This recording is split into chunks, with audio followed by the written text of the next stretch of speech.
My guest at this time is the excellent Pete Wanat from Universal. Pete, how are you today? I'm doing great. It's awesome to be at DICE, and it's like this is the one meeting that we do as an industry a year that's really not focused solely on sales. And I guess game developers bring sort of more of the development community out, but this is really sort of a place where publishers and licensors and development all can mix and really just talk about the major issues that face the game industry as it goes forward. So DICE, and not to mention it all happens in Vegas, so that doesn't suck. It never sucks to be in Vegas. As a successful game creator, what is it like to come to DICE and see all this amazing talent here? I mean, it's humbling. And as somebody who, not just works on games, but actually plays games, literally like the night before we drove out here, just finished GTA 4. I was way behind because we're so busy working on the game we're doing now. But, it's like to come here and to sort of be amongst, the best and brightest minds in gaming, it's really, really humbling, but it's also an awesome experience because you get to meet and talk. Yes, you have amazing sessions at DICE, but some of the best sessions happen, outside while people are, having appetizers or having a smoke or having a drink. Like those types of conversations, like they can inspire, an entire year's worth of creative ideas. Now, Pete, you have a reputation, deservedly so, as the guy that gets movie license games. When you're talking to X-Play's Adam Sessler, you're talking about what you were doing right. What are other people doing wrong? Well, I mean, I don't know that I should base this on just what other people are doing wrong. I think one of the biggest things you can do is when we're working on movie-based games is learn from your mistakes. I mean, I still, I still don't think we've ever been really satisfied with all of the dialogue within the game. Parts of our dialogue have it really hit well, but we really want to try to strive to be better, not to make games feel so gamey. And there's a reason why games feel like that is because there's a gravity that's pulling you back towards that because that system is known and easy and feels comfortable. But we really do need to sort of push. Like, it'd be awesome to have game dialogue written, that was much more intelligent, that was, that didn't felt like it was talking down to you, that didn't make you feel like sort of, a Japanese game did like 8 years ago or 9 years ago from a story that was so messy and discombobulated. Like, we have so many things within our own games that we need to improve. So it's hard to sort of, throw stones at other people when we have plenty of stuff within doing games based on films or other IP where we really need to do a lot of improving. And I think, story to some extent, although I think that, a lot of the story stuff that we've had, particularly with Thing and Riddick and, Scarface and even Wanted now, like I'm really content with a lot of story stuff, but really could improve a lot on sort of, dialogue and especially like, villain dialogue tends to be really particularly like something that strains me when sort of watching our games back. Not that it's always bad, but just there's so much room for improvement, and we'd really like to try to get there. But do you ever have a moment where you look at a movie license game and say, no, what are you guys doing?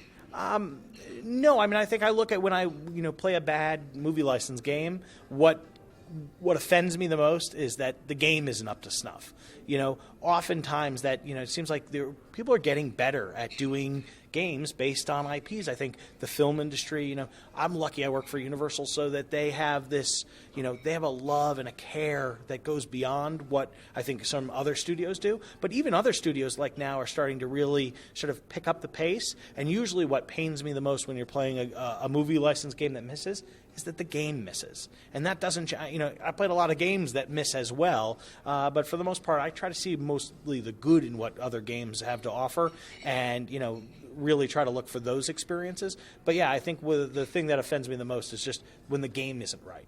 I'm still trying to find the good in the Iron Man game. Can you help me out here? Well, I mean, I think Iron Man, I didn't play it, so it's sort of hard to say, but, I did play like, the most recent Superman game from Warner Brothers, and I think what really hurts those type of games are flying and shooting and then landing and walking around.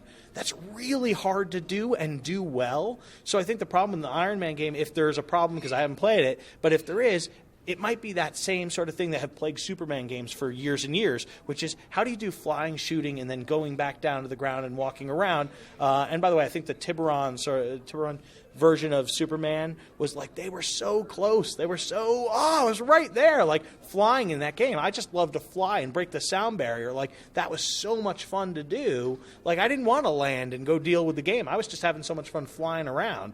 So it's like, I think the problem with, those types of games is flying and shooting and then walking again and sort of trying to create a compelling gameplay around that. That becomes the problem. Let's get back to your games for a second. We talked about Thing, Riddick, Scarface, and now Wanted, obviously. What are some of the lessons you've learned specifically working with movie IPs as your career and your development has progressed? I think the lessons that we've learned are, it always comes back to the game. Like, is the game fun? If the game is fun, it forgives a lot of other sins. And so with every game that we try to make, and this would be the same if we just decided tomorrow that we're going to do a game based on, an original IP that someone had. Is the game fun? Is it fun to play? Is what you do all the time? Are those repetitive? Even when you're doing things over and over again, that's repetitive. Is it still fun? Does it lose its fun because you do it too long? And a lot of sort of the stuff with curving bullets, in Wanted, it's like the more we played, the more fun curving bullets got because the more practice you had at it. When you first try it out, I think people who don't play a lot will see it as something that's a very much a sort of a gimmick. They're curving bullets, that's a gimmick. But I've equated it in the past to sort of, it's like learning how to drive a car with a stick. When you first try a car with a stick, it's really frustrating and it's sort of clunky and but once you get good at driving with a stick, it becomes way more responsive. And I think a lot of times in Wanted, that curved bullet, the people who play it for a short amount of time will say, oh, it's a gimmick. That curved bullet's like that's the you have a trick and you use it. But after you get good at curving bullets, it becomes a mechanic that feels like it has a lot of legs and a lot of depth. When you start looking at the area of the world and start saying, what's the negative space that I get to play in? Where can I shoot the bullet to curve around, objects to hit my targets? Then the game opens up on a whole new level that I think only a shorter playthrough doesn't quite get the same sort of experience. Now, as a Universal employee, obviously you have a lot of access to a lot of great properties, but do you ever have the hankering to work on an original IP? I treat every licensed IP as this is an original game. It has nothing to do with the license, that's how sort of everything gets created. The story that I have told in the past is that working on Riddick, I'd always wanted to make a game where you break out of prison. Like the fact that we went home and sort of, Jim Wilson, who now the head of Atari in the U.S., he was the head of Universal Interactive in the first incarnation when I worked there, and he had said, do you want to work on a Pitch Black 2 game? And I was like, well, I haven't seen Pitch Black, so he gave me the DVD. I went home and watched it. I'm watching it, and he's like, the Riddick character is immediately what stands out. And I came back in the next day. He's like, so what do you think? And I'm like, are you kidding me? We have sci-fi Wolverine. This is awesome. We could totally do it. I'd love to do a game that tells, sort of pick one sentence out of that film that talked about Riddick escaping from all these prisons. I was like, I'd love to go back into that backstory and sort of take that one line and bring it into a full-fledged game to let the player know how he did it and how he got his eyes shined and all those mysteries of the character. That's what was fun. So for us, and then sitting down with Starbreeze and having them execute it to the level and degree that they did, unbelievable. But that game started out, that was an original game idea. It had nothing to do with, we took one line of the film and that was the inspiration. But that game started really as, an original idea, like a game where you break out of prison. So I think some of the best IPs can actually incorporate original properties. And I don't. Now let's wrap it up with Wanted.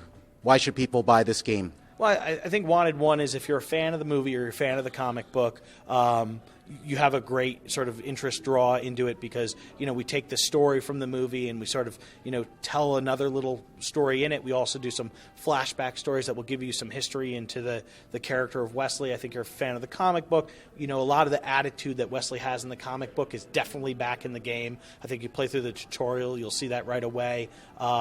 but most importantly, that it has, fun mechanics that you haven't seen before, whether it's sort of, the curve bullets or the ability to move from cover in a very fast way, in a very different way than sort of the Time Crisis or Gears of War style cover, that we do things in a different way, and that the game has a lot of, attitude and soul and vibe to it that is really unique and really different from other games.